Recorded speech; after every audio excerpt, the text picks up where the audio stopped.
Nathan enterré vivant et Camille kidnappée. Quelle est la particularité de la nouvelle intrigue de Demain nous appartient?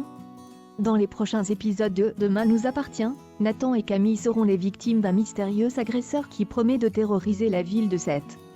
Les jours se suivent et ne se ressemblent pas dans Demain nous appartient.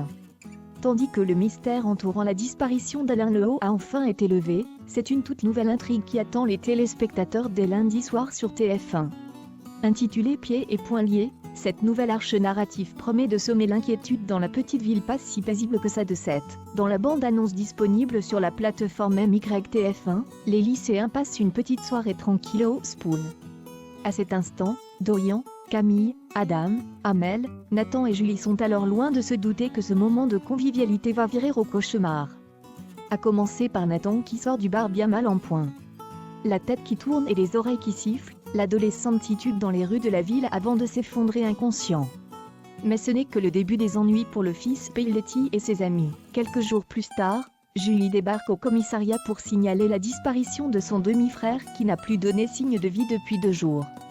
Et lorsqu'Audrey et Mona retrouvent le téléphone portable de leur collègue dans la benne à ordures du Spoon, la situation devient d'autant plus inquiétante.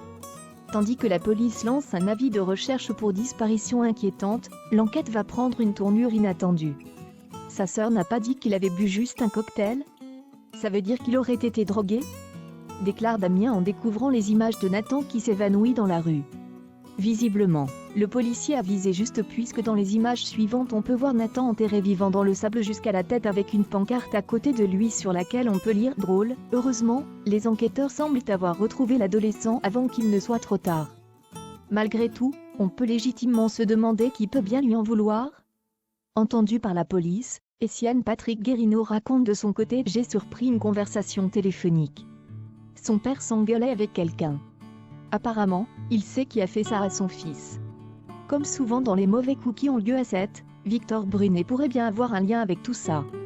En effet, Bruno ne tardera pas à rencontrer l'homme d'affaires pour avoir quelques explications. Vous pensez vous en sortir comme ça? On parle de mon fils, lui dit-il alors avant d'en venir aux mains. Une altercation qui se déroule sous les yeux des policiers qui les ont apparemment pris en filature. En parallèle de ces événements, Dorian et Camille traversent quant à eux une crise dans leur couple. Il faut dire que lors de cette fameuse soirée au Spoon, la fille Perrault, qui était ivre, a embrassé Adam après s'être disputée avec son petit ami.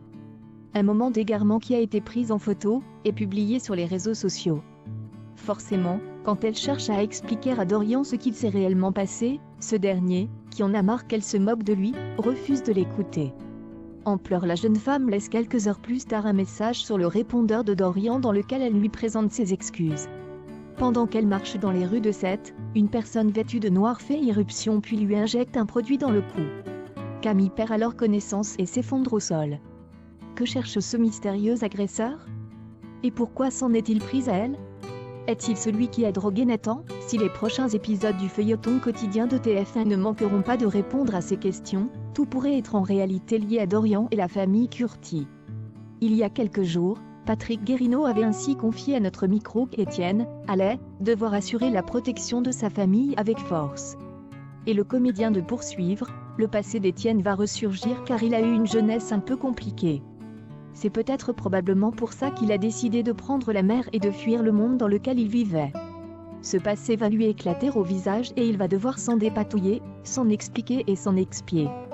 En définitive, Etienne va surtout devoir sauver son fils qui sera dans une situation compliquée. Il va montrer qu'il est capable de beaucoup de choses pour maintenir son fils la tête hors de l'eau.